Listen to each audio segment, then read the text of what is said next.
começar lendo uma poesia que vai introduzir toda a série de estudo bíblico. É mais ou menos assim. Sim, achava que conhecia a Bíblia lendo pedacinhos aqui ou ali. Hoje o pedacinho de João ou Mateus, depois o pedacinho de Gênesis. Alguns capítulos de Isaías. Certos salmos, Salmo 23, primeiro capítulo de Provérbios, capítulo 12 de Romanos. Sim, achava que conhecia a palavra. Mas descobri que uma leitura completa era uma coisa completamente diferente. O caminho era desconhecido ao ler a Bíblia completa. Vocês que gostam de brincar em ler a Bíblia, lendo um pouquinho daqui e dali, logo antes de ajoelhar, fatigado, bocejando uma oração apressada. Vocês que tratam essas pérolas de escritos pior que qualquer outro livro. Um parágrafozinho, fora de contexto, uma olhadela rápida e impaciente. Tentem um procedimento mais digno. Adquiram uma visão mais ampla, mais firme. Ajoelharão completamente assombrados ao lerem a Bíblia completa. Bom, o que essa série está tentando fazer é ajudar a ler a Bíblia um livro por vez. Porque Deus nos deu essa biblioteca de livros. Não é um livro, são 66. É uma biblioteca e cada livro tem sua própria mensagem. E tudo naquele livro se relaciona com a mensagem do livro. Agora, muitas pessoas que resolvem ler a Bíblia toda ficam presas no terceiro livro chamado Levítico. E eu consigo entender por quê. Há pelo menos 3 motivos por que esse livro é tão difícil para ler. O primeiro é que é maçante. É como tentar ler a lista telefônica. Talvez você encontre o nome de alguém que você conheça alguma hora. Mas é maçante porque o conteúdo é tão diferente dos outros livros da Bíblia, especialmente os 2 primeiros. Os 2 primeiros estão cheios de histórias, cheios de narrativa. Há drama, as coisas estão se mexendo. E de repente você entra em Levítico e praticamente não há nenhuma narrativa. Nenhuma. E porque achamos que a Bíblia é um livro de histórias e depois entramos num livro que não tem histórias, acabamos ficando meio que desnorteados e ficamos um pouco entediados porque não há nenhuma história. O segundo motivo é, esse livro não é nem um pouquinho familiar. Não é interessante nem familiar. É uma cultura diferente, além de um conteúdo diferente. E isso aconteceu 2.000 anos ou 3.000 anos atrás e em um lugar bem longínquo, e é um mundo completamente diferente. E não conhecemos nada do que estamos lendo ali. Por exemplo, a forma com que tratam com as doenças infecciosas. Em Levítico, o coitado tem que rasgar sua roupa e deixar seu cabelo crescer bastante e não escová-lo, e cobrir a parte inferior do rosto e sair gritando, imundo, imundo. Não é assim que tratamos as doenças infecciosas em nossa sociedade. Isso é estranho, é bem diferente. E algumas coisas são até estranhas. Até mesmo bizarras. Você nunca teve que ir à igreja levando um pequeno cordeiro ou uma pomba e dar ao pastor, a pobre criatura que cortaria a sua garganta na frente da plateia? Senão teríamos que trocar a cor dos carpetes de azul para vermelho nas igrejas, mas é tão fora do comum, tão diferente daquilo que estamos acostumados. E em terceiro lugar, parece ser irrelevante. É entediante, é diferente e também irrelevante. O que significa para mim, nesse mundo moderno em que vivo, o que representa para mim na segunda-feira, no serviço. Parece tão irrelevante. Sabemos lá dentro, instintivamente, que não estamos sob a lei de Moisés. E isso é parte de sua lei. Portanto, o que tem a ver conosco? Bom, espero que até o final dessa palestra e a outra você estará bem empolgado com o livro de Levítico. É um de 5 livros que juntos formam o que é chamado Pentateuco, onde penta significa 5. Os 5 livros, os primeiros 5 livros da sua Bíblia são a lei de Moisés. Os judeus chamam de Torá. Os livros de instrução. E é lido uma vez por ano. Começam no 8º dia da festa dos tabernáculos, às vezes em setembro ou em outubro, e começam com o capítulo 1 de Gênesis e vão lendo o ano todo, terminando na próxima festa de tabernáculos, no outono seguinte. Agora vamos dar uma olhadinha nos 5 livros de Moisés e ver o formato deles, porque eles têm um formato, uma forma distinta, que talvez você nunca tenha observado. Veja essas 2 linhas que vão se estreitando. Mantenha essa forma na sua cabeça e vamos percorrer os 5 livros. Gênesis é o livro de inícios, é o que a palavra significa, e nos diz como tudo começou, começando com o universo e depois falando do povo de Deus, Israel. Êxodos, a saída do Egito. Levítico deriva seu nome da tribo de Levi, uma das tribos de Israel. Depois o livro de Números, que é exatamente o que diz, é um livro de estatísticas. 600 mil homens saíram do Egito, mais as mulheres e crianças, provavelmente 2,25 milhões de pessoas. Depois Deuteronômio. Deutero significa segundo e nômio significa lei. Então Deuteronômio significa segunda lei, porque na verdade Deus deu a lei duas vezes. Uma vez no Sinai e outra vez antes de atravessar o Jordão, antes de entrar na terra prometida. Por isso que os 10 mandamentos aparecem duas vezes. Nos primeiros 5 livros da Bíblia, uma vez em Êxodos, outra vez em Deuteronômio. Foi a segunda vez. Foi uma espécie de lembrete da lei, logo antes de entrarem na terra prometida. Agora, ao perguntarmos sobre quem são esses livros, começamos a ver essa forma emergindo. Porque Gênesis é um livro universal, é sobre todo mundo, é sobre a raça humana, é sobre o universo todo, é um livro universal. Mas ao entrarmos em Êxodos, você está num livro que focaliza um povo só, uma nação, Israel. Portanto, é um livro nacional. Ao abrirmos Levíticos, apenas uma tribo daquela nação. Veja como estreitou-se, universal, nacional, tribal. Mas ao passar de Levítico, ele se abre novamente. E o livro de Números é sobre a nação inteira. E o livro de Deuteronômio coloca Israel contra o pano de fundo do mundo inteiro, entre as nações. E você volta a um ponto de vista universal. Portanto, temos um foco aqui que abre e fecha no decorrer desses livros.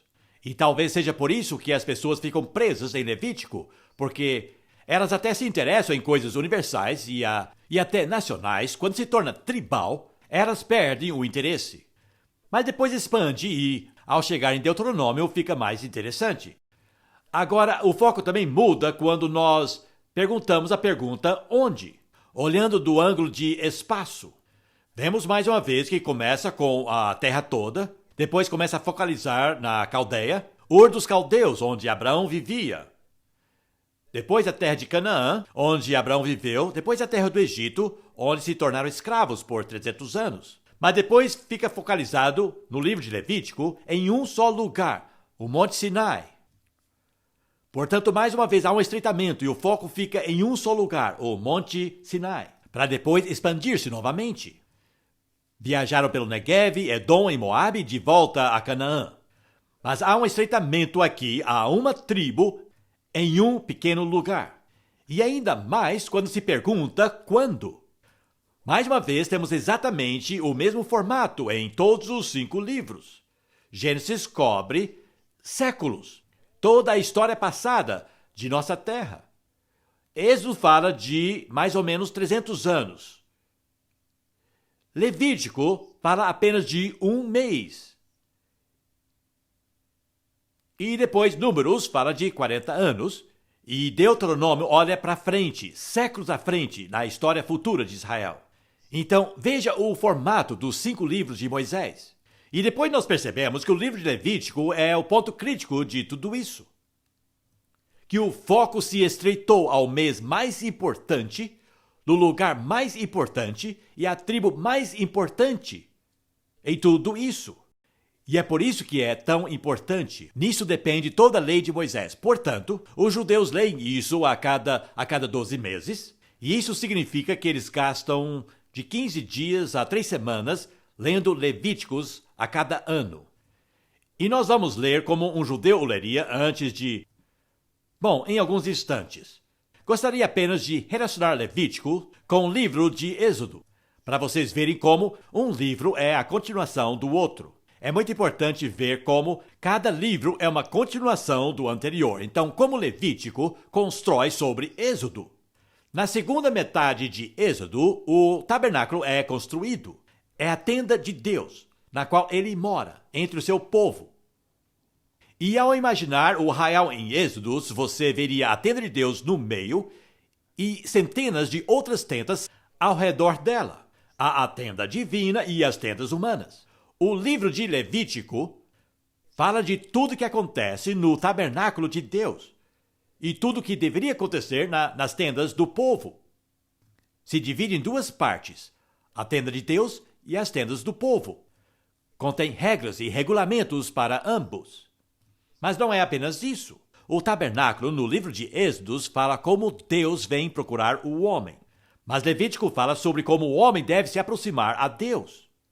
O livro de Êxodos fala sobre a libertação que Deus trouxe a seu povo. Mas o livro de Levítico fala sobre a dedicação do povo de Deus a ele. Portanto, o livro de Êxodos fala sobre a graça de Deus libertando o seu povo. Mas o livro de Levítico começa com ações de graças. Como o povo pode mostrar sua gratidão por terem sido libertos. Portanto, nós precisamos das duas metades. Talvez seja menos empolgante do que Êxodo, mas Deus espera algo de nós em gratidão por aquilo que Ele fez em nosso favor. Então é assim que se encaixa. Nós somos salvos para servirmos. E Êxodo fala sobre como Deus salvou seu povo, mas Levítico sobre como eles deveriam servi-lo. Não fomos apenas salvos, fomos salvos para servir. Agora, ao ler o Velho Testamento, acho uma ideia excelente ler como se eu fosse um judeu. Eu não sou, gostaria de ser. Esse nariz é uma herança da família Pawson, mas me ajuda quando eu vou para Israel. Mas eu não sou judeu, gostaria de ser. Mas vamos imaginar por um pouco que somos judeus. E vamos ler esse livro como o judeu lê, uma vez por ano. Com que objetivo? Veremos que era uma questão de vida ou morte para o judeu ler esse livro e conhecê-lo e ainda mais vivê-lo. Porque sabem, só existe um Deus. E este é o Deus de Israel. Não existe nenhum outro Deus. Todos os outros são apenas frutos da imaginação humana. Só existe um Deus. Ele é o único Deus que existe. E eles eram o único povo aqui na terra. E, portanto, havia um relacionamento especial entre eles. E Deus prometeu fazer muitas coisas por ele. Ele prometeu ser seu governo, seu ministro de defesa, para protegê-los, o ministro de finanças e garantir que não haveria pobres entre eles, o ministro de saúde e garantir que nenhuma das doenças do Egito os tocassem, de ser tudo o que eles precisassem. Ele seria isso para eles, o seu rei. Em retribuição, esperava que eles vivessem corretamente, fazendo as coisas corretamente. Em outras palavras, que fossem justos. É isso que justiça quer dizer, é viver corretamente. E o texto-chave no livro de Levítico é uma frase que aparece sempre no Novo Testamento. Sede santos, porque eu sou santo. Em outras palavras, Deus espera que o povo que ele liberta sejam como ele. E não como as nações ao seu redor. E se você não consegue entender algumas das coisas que aparecem em Levítico, essa é a chave para entendê-las. Quando Deus diz, não faça isso, Ele está dizendo, isso é porque o povo ao seu redor fazem isso. Vocês serão diferentes. Serão santos porque eu sou santo. Vocês irão refletir o meu caráter e permitir que as pessoas vejam como eu sou, pela sua conduta. Portanto, esse texto é a chave. Sede santos, porque eu sou santo. Aparece várias vezes. E aparece em todo o Novo Testamento também, porque ainda é válido. Quando Deus lhe salva, Ele espera que você seja como Ele. Ele espera que você viva uma vida piedosa e que seja santo como Ele é santo. Muito bem, vamos olhar o formato geral do livro inteiro. Como eu disse, o livro se divide em duas partes, e mais uma vez vemos aqui esse formato. Só que agora é o formato do próprio livro. E o livro vai construindo até chegar a um clímax e depois flui desse ápice. Na verdade, é um sanduíche de muitas camadas, como se fosse um hambúrguer de McDonald's.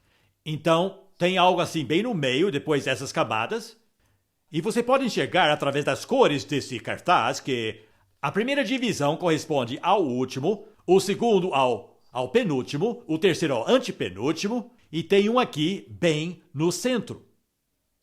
E há uma correspondência bem clara que foi maravilhosamente elaborada, sabe? Lembre-se, Deus é responsável por esse padrão. Não foi Moisés. Você sabia que há mais falas diretas de Deus do que em qualquer outro livro da Bíblia?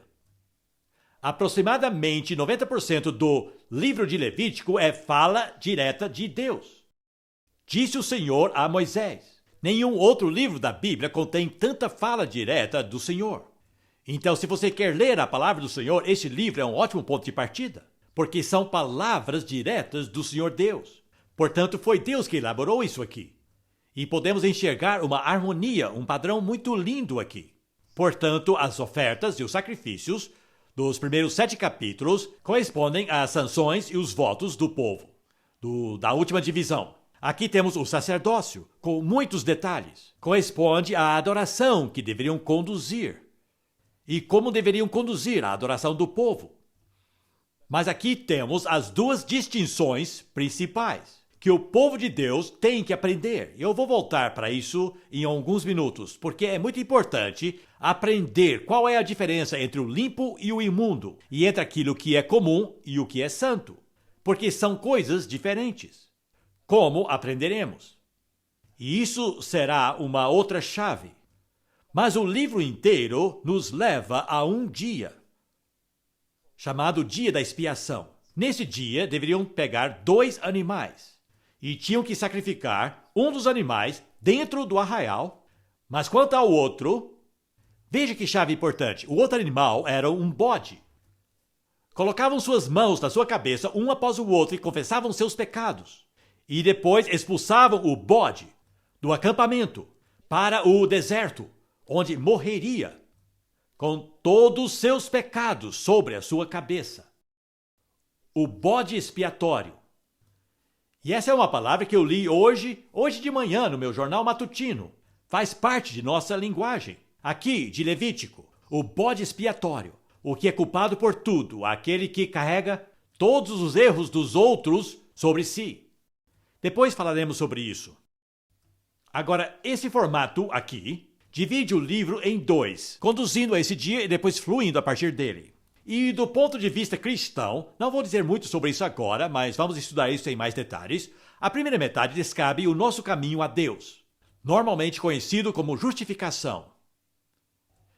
E a segunda metade, essas palavras são bem compridas, não são? A segunda metade descobre nosso caminhar com Deus, que é conhecido como santificação. Agora, esse é o formato do livro. Dá para entender mais um pouquinho? Uma vez que você entende o formato do livro, é muito mais fácil para ler, porque você sabe onde está e sabe que parte do trama isso envolve. Muito bem, agora já vimos o livro inteiro, agora quero olhar 1 ou 2 itens dentro dele. E vamos começar com os primeiros 7 capítulos, as ofertas. São 5. Vamos passar rapidamente por eles. O holocausto, um animal era trazido e era queimado por inteiro para que Deus cheirasse o aroma. O animal inteiro era dado a Deus, e Deus ama o cheiro de carne assada. Era um aroma suave para Deus. O animal inteiro era oferecido a ele.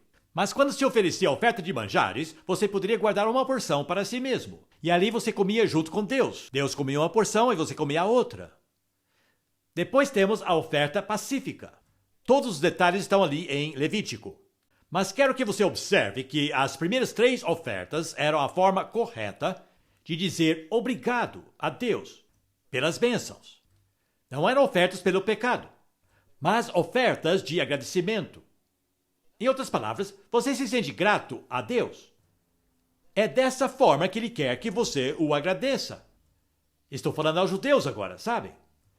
É dessa forma que você pode expressar sua gratidão a Ele. Você está grato que está vivo? Está grato por sua saúde? Está grato por seu dinheiro? Então mostre sua gratidão desta forma. E poderiam escolher uma dessas 3 formas para agradecer ao Senhor. Os outros 2 sacrifícios não eram para expressar gratidão, mas sim tratar com culpa. A oferta pelo pecado e a oferta pela culpa. E esses 2 sacrifícios faziam 2 coisas. Em primeiro lugar, faziam expiação pelo pecado. era uma compensação a Deus pelas suas transgressões. A palavra expiação significa oferecer compensação para o Senhor. É isso que significa, é uma compensação. Então, para a expiação de seus pecados, tinham que oferecer algo como compensação. E esses dois sacrifícios forneciam compensação ao Senhor. E envolviam sangue e envolvem vida. Para compensar a vida ruim que você viveu, você oferece uma vida boa ao Senhor, que nunca pecou. Mas uma das coisas mais importantes nessas duas ofertas que eu quero que você observe, e se você já leu o livro de Levítico, você deve ter observado isso, eles só eram oferecidos para pecados não intencionais. Não eram válidos para pecados intencionais. Em outras palavras, ninguém é perfeito. Todos nós cometemos erros, todos nós pecamos, mas não intencionalmente. Não era nossa intenção pecar, mas pecamos. Portanto, Deus providenciou ofertas para pecados não deliberados. Mas não há nenhum sacrifício nesta lista para pecado deliberado. Isso é muito importante porque essa ideia continua no Novo Testamento, como nós veremos. O Novo Testamento faz uma distinção entre o pecado acidental dos cristãos e os pecados intencionais deliberados dos cristãos. E como o Velho Testamento, o Novo Testamento diz que se deliberadamente pecamos após receber o perdão, não há mais sacrifício pelo pecado. Não há mais sacrifício pelo pecado. Essa ideia vem diretamente do livro de Levítico. Pecado intencional por pessoas que já foram perdoados é muito, muito sério. Por isso que Jesus disse à mulher que foi pega em adultério: vá e não peques mais. Essa distinção percorre todo o Novo Testamento, assim como o Velho, entre o pecado deliberado do povo de Deus e o pecado acidental do povo do Senhor. E para esses pecados acidentais, há total e completa provisão. Porque Deus sabe que somos fracos, Ele sabe que caímos. Ele sabe que não foi a nossa intenção. O mal que eu não quero fazer, esse é o que eu faço, disse Paulo. Pecado não intencional, acidental. Para isso há provisão. Bom, essas são as ofertas. Não vou dizer muito sobre os sacerdotes, porque está tudo bem explicado, mas gostaria de mencionar o fato de que eles tinham um calendário para observar. Não temos isso no Novo Testamento. Não há nenhum calendário cristão no Novo Testamento. Que surpresa, não diz nada sobre observarmos o Natal ou nem a Páscoa. Mas para o povo de Israel, o calendário era uma parte vital de seu caminhar com Deus. Estavam sendo tratados como crianças. Os adultos não precisam de calendário, mas crianças sim, para lembrá-los de coisas que poderiam esquecer. E todas essas festas são mencionadas no livro de Levíticos e precisavam ser guardadas. Vamos passar por elas rapidamente. Não vamos falar dessas palavras em preto agora, vamos olhar apenas as palavras em vermelho. Começava no primeiro mês do ano, mais ou menos o nosso mês de março ou abril, com a Páscoa. A festa dos pães asmos, no dia 15 do primeiro mês, para lembrá-los de como Deus os livrara da escravidão no Egito. E um dia antes da Páscoa, um cordeiro tinha que ser morto às 3 horas da tarde. Não é impressionante? 3 horas da tarde, no meio da tarde, a Bíblia diz, mate o cordeiro. E daí, no próximo dia, começa a Páscoa. 3 dias depois, tinham que oferecer as primícias da colheita a Deus. 3 dias depois. Isso lhe lembra alguma coisa? As primícias daqueles que dormem? 50 dias depois, aqui vem a palavra Pente de novo, 5 ou 50, Pentecoste, 50 dias. Tinham que celebrar a festa de Pentecostes, ou a festa das semanas, porque foi naquele dia que a lei foi dada no Sinai. E tinham que lembrar disso, e dar graças a Deus por isso. Mas você sabe o que aconteceu quando a lei foi dada no Sinai, naquele primeiríssimo Pentecostes?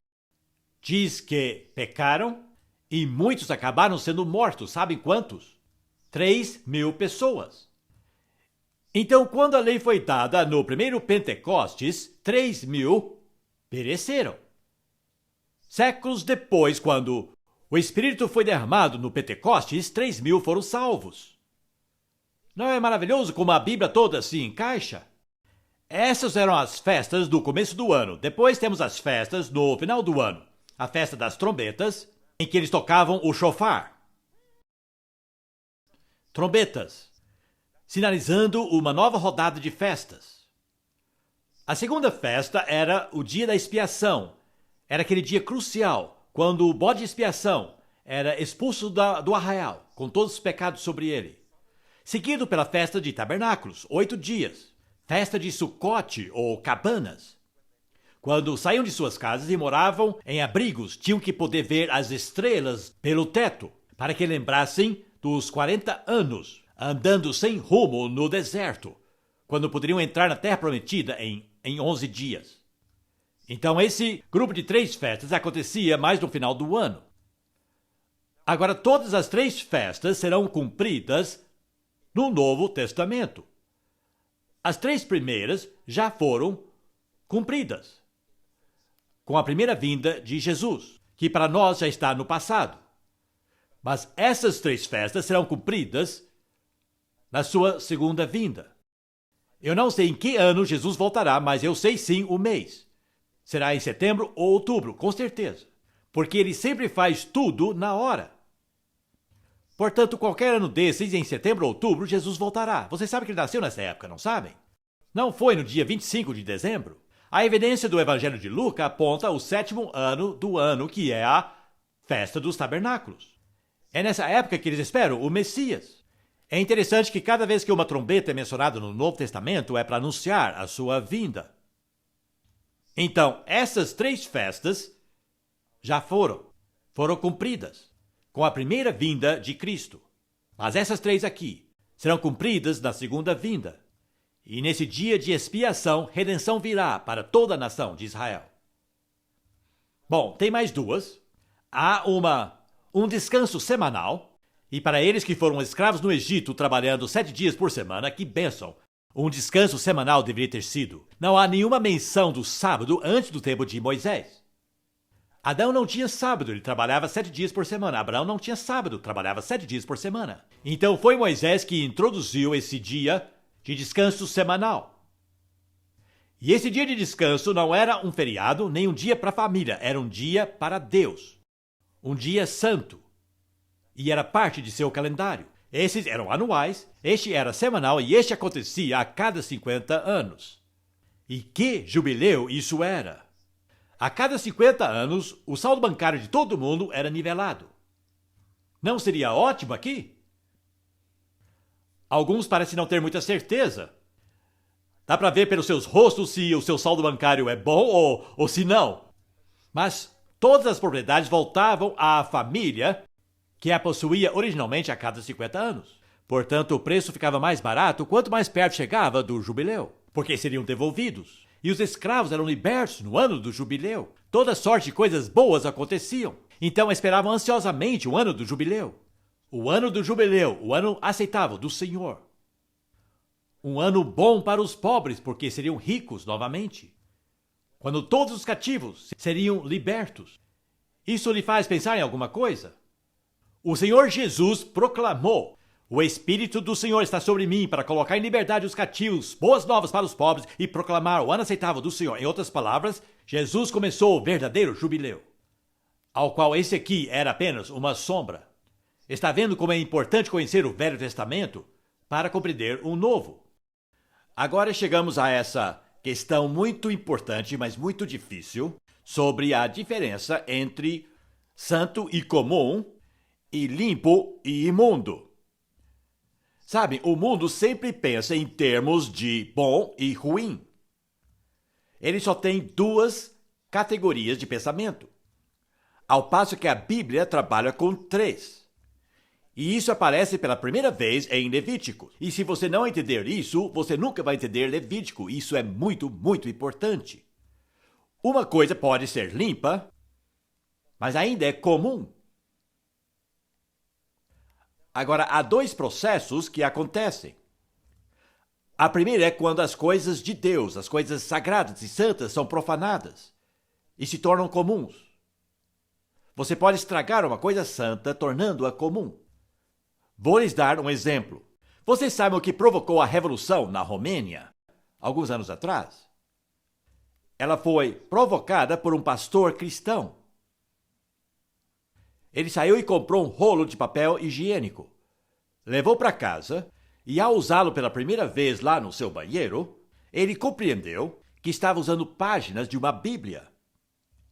A Sociedade Bíblica havia mandado Bíblias para a Romênia durante a era comunista, e o governo comunista fez um alarde sobre isso, usando isso como publicidade para eles. Temos Bíblias aqui, mas estava usando-a para fabricarem papel higiênico. E quando aquele pastor percebeu que ele estava usando a Bíblia como um papel higiênico, ele ficou tão irado que ele pregou um sermão que provocou a revolução na Romênia. Agora, não era que tornaram a Bíblia imunda porque não há nada imundo sobre o banheiro. Não, fizeram uma coisa santa comum. Havia profanado a Bíblia. Estão vendo? O próximo estágio aqui para baixo é tornar uma coisa comum e limpa imunda. Torná-la pecaminosa. Essas três palavras, sagrado, secular e pecaminoso, correspondem mais ou menos com essa forma de pensar de santo, limpo e comum e imundo. Agora, assim que tem esse processo de profanar o santo, tornando-o comum, e poluindo o comum e limpo, fazendo-o imundo, há um processo para redimir essa situação. Você pode purificar o imundo, tornando-o limpo. E depois você pode consagrá-lo, e ele se torna santo. A questão é que, na Bíblia, o que é santo e o que é imundo nunca podem entrar em contato. Devem ser mantidos totalmente separados. Porque o santo e o imundo não têm nada em comum. E também é mencionado na Bíblia que uma mistura do limpo e o imundo tornará ambos imundos. Não é verdade? Se você misturar coisas limpas com coisas sujas, as coisas limpas tornam as sujas mais limpas ou as coisas sujas tornam as limpas mais sujas. Nós sabemos. E estou citando Neemias ali, ele disse exatamente isso. Da mesma forma, ao misturar coisas santas e comuns, tudo se torna comum. Não as tornam santas. Estão me acompanhando? É esse processo aqui. Essa seta deveria estar apontando para baixo, me desculpem. Essa seta deveria estar para baixo. Esse processo decrescente aqui leva à morte. Literalmente. Ao passo que esse outro processo leva à vida. Mas envolve sacrifício. Somente o sacrifício pode limpar o que é imundo e trazer a vida. A propósito, quantos de vocês estão no serviço cristão tempo integral? Posso ver? Eu perguntei quantos de vocês estão no serviço cristão tempo integral. Posso ver? Sabem? Estão me entendendo? Entendam. Serviço. O serviço pode ser qualquer uma dessas três coisas. Há alguns empregos que são ilegais, imorais e imundas. Não servem para um cristão. Há outros empregos que são limpos, mas comuns. Agora, não estou dizendo que você tem que ser um missionário ou um pastor para ser santo. Depende de você consagrar seu serviço a Deus e você pode ser um motorista de táxi santo. Você pode consagrar seu serviço e fazê-lo ao Senhor e aí ele deixa de ser comum. Se torna uma vocação santa no Senhor, estão vendo? Você pode ser um missionário e estar aqui. Estão começando a entender? Seu dinheiro pode ser imundo se é gasto em coisas ruins, ou limpo se é gasto em coisas boas, ou santo se é consagrado ao Senhor. O sexo pode ser qualquer uma dessas três coisas. Estão começando a entender a importância dessa distinção tríplice. Sabem, tem muitas pessoas lá no mundo que estão vivendo vidas decentes, comuns e limpas. Mas não são pessoas santas. E Deus não quer apenas que vivamos vidas boas, Ele quer que vivamos vidas santas. Esse é o ênfase em Levíticos. Meu povo, se tornarem imundos, precisam ser purificados e se tornar pessoas limpas. Mas depois tem que se tornar pessoas santas. Porque eu sou santo. E isso é diferente do que ser pessoas boas. E esta é a resposta para pessoas fora da igreja que dizem, sabem, posso ser tão bom quanto qualquer pessoa na igreja. Posso viver uma vida tão boa quanto você que vai à igreja. Mas não são santas, nunca dizem a palavra santo. Jamais sonham em dizê-la porque não a compreendem, não sabem nada sobre ela. Simplesmente dizem, bom, ele leva uma vida boa e ele não é cristão. Ele até leva uma vida boa, mas isso não significa ser santo. E Deus não quer apenas boas pessoas, Ele quer um povo santo. E vamos ver no livro de Levíticos o que isso envolve. ser um povo santo para o Senhor. Isso envolve toda sorte de coisas muito práticas. Quando eu li Levítico, o que me impressionou foi sua praticidade. Vamos falar de saúde. Estamos olhando a santidade da vida, que tem a ver com sua vida toda. Não há nenhuma parte da sua vida que não pode ser santa. Vamos olhar saúde. O corpo é tão importante para a santidade quanto o seu espírito. Por isso que o livro de Levítico fala sobre corte de cabelo, assim como Paulo em 1 Coríntios. Por isso que Levítico fala sobre tatuagens. Sabia que a Bíblia fala sobre tatuagens? Fala sobre homens usando brincos que não deveriam. Muito interessante, tudo isso é santidade ao Senhor. É muito, muito prático. Fala sobre emissões corporais, tanto de homens e mulheres. Fala sobre nascimento. Fala muito sobre comida aqui, sobre aqueles alimentos que são limpos e aqueles que não são limpos. E dão muita ênfase em comida kosher, na sociedade judaica. Tudo se baseia numa passagem: não cozerás o cabrito no leite de sua mãe. Então eles têm 2 cozinhas, 2 conjuntos de panelas para laticínios ou para carne. Mas não é isso que o versículo quer dizer. Criaram uma religião inteira baseada nisso. Adoro dizer-lhes que Abraão não comia nada kosher. Serviu vitela e manteiga aos 4 anjos que lhe visitaram. Que feio, hein, Abraão? Na verdade, esse cozer o cabrito no leite materno era um ritual de fertilidade dos cananeus. E Deus disse: não façam isso, porque eles fazem. Serão santos para mim e não se envolvam com esse tipo de superstição. Levítico também fala sobre não se envolver com ocultismo ou com práticas do espiritismo. Fala também sobre casas mofadas e a casa não deveria ser reformada, a casa deveria ser queimada porque você ama o seu vizinho. Se você ama seu vizinho, você queima sua casa quando está mofada. Não é bom que não vivemos mais sob a velha aliança? E a respeito do vestuário? Nenhum tecido misto, nenhuma mistura de lã com poliéster ou sei lá o quê. E é uma família judaica. Mark Sparks me ajuda a quebrar a lei de Moisés regularmente. Fala também da vida social. Diz que santidade significa dar atenção especial aos pobres, aos surdos, aos cegos e aos idosos. Diz que se você for santo, você ficará de pé. Quando uma pessoa mais idosa entra na sala, tudo isso é santidade, muito prático, não é? Todos os aspectos da vida. Aquela citação, amarás teu próximo como a si mesmo, vem diretamente de Levítico. Faz parte da santidade, todos os aspectos da vida.